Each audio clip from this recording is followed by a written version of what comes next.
ఇన్ని రోజుల నుంచి ఇన్ని రకాల చికెన్ రెసిపీలు చేశాం, కానీ చికెన్ స్టోరీ గురించి చెప్పలేదు కదా. ఈరోజు చికెన్ స్టోరీతో పాటు ఒక ఫస్ట్ టైం బ్రిటిషర్స్ ఇండియాకి పరిచయం చేసిన రెసిపీ చేయబోతాం. అదే డాక్ బంగ్లా చికెన్.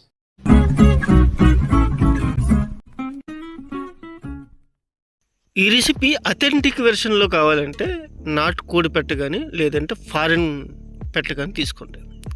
దేనికంటే దాని లోపల గుడ్లు ఉంటాయి కదా, ఏదైనా 500 grams. ఇప్పుడు చికెన్ మ్యారినేట్ చేయడం కోసం సాల్ట్, అల్లం వెల్లిపాయ పేస్ట్ 1 tablespoon, కొంచెం పసుపు, 1 teaspoon కారం, 1 teaspoon గరం మసాలా, 1/2 teaspoon వేయించిన జీలకర్ర పొడి, 1 tablespoon ధనియాల పొడి, ఒక 1/2 కప్పు పెరుగు కూడా వేసి దీనికి బాగా మసాజ్ చేసి 1/2 hour రెస్ట్ ఇచ్చేద్దాం. డాక్ బంగ్లా చికెన్ అంటే ఏంటంటే, బ్రిటిష్ వాళ్ళు మనల్ని పరిపాలించేటప్పుడు వాళ్ళు అక్కడక్కడ గెస్ట్ హౌస్లు కట్టారనమాట. వాటిని డాక్ బంగ్లా హౌసెస్ అంటారనమాట. అక్కడ గవర్నమెంట్ అఫీషియల్స్ కానీ పోలీసులు కానీ ట్రావెలింగ్ చేసేటప్పుడు అక్కడ బస్ చేసేవారు. అక్కడ అదే గెస్ట్ హౌస్లో ఒక కుక్ ఉండేవాడు అనమాట. వచ్చిన గవర్నమెంట్ అఫీషియల్స్ అందరికీ వంట చేసి పెట్టేవాడు ఈయన.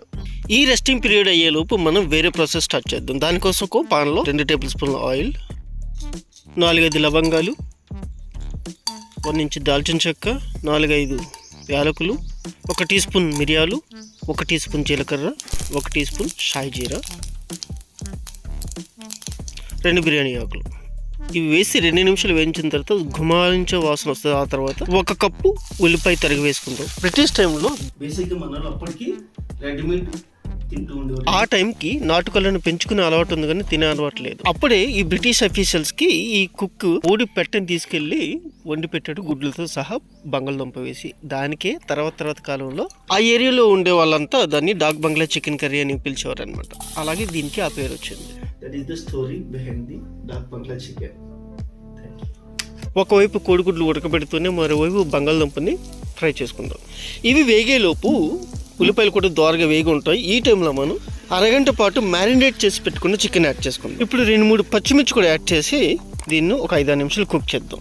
ఈ 5-6 నిమిషాల్లో దుంపలు ఒక పక్కన 50% ఫ్రై అయ్యి ఉంటాయి, కోడిగుడ్లు కూడా ఉడికిపోయి ఉంటాయి. ఇప్పుడు బంగాళదుంపలు తీసిన అదే ప్యాన్లోనే ఉడికించిన కోడిగుడ్లు కూడా కొంచెం కారం వేసి ఫ్రై చేద్దాం ఒక 2-3 నిమిషాలు. ఈ కాస్త టైంలో చికెన్ ఒక 50% కుక్ అయి ఉంటుంది. ఇప్పుడు కొంచెం కారం అండ్ కొంచెం మిరియాల పొడి అడ్జస్ట్ చేసుకుందాం స్పైసీనెస్ కోసం. ఇక్కడ నాటు కోడి పెట్ట వాడట్లేదు కాబట్టి మనం గుడ్లు యాడ్ చేస్తున్నాం అంతే సపరేట్గా. 3-5 నిమిషాలు పట్టు కుక్ చేస్తే 100% పర్ఫెక్ట్గా కుక్ అవుతుంది చికెన్. ఇలా ఆయిల్ పైకి తెలియదంటే చికెన్ కుక్ అయిపోయిందని అర్థం. ఇదేంటి బ్రిటిష్ వాళ్ళు మనకి వదిలిపెట్టి వెళ్ళిన dock bungalow chicken recipe.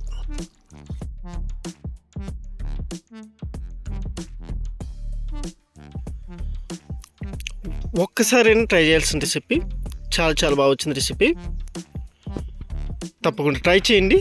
And also please like, share and subscribe. Share with your family and friends. Thank you very much.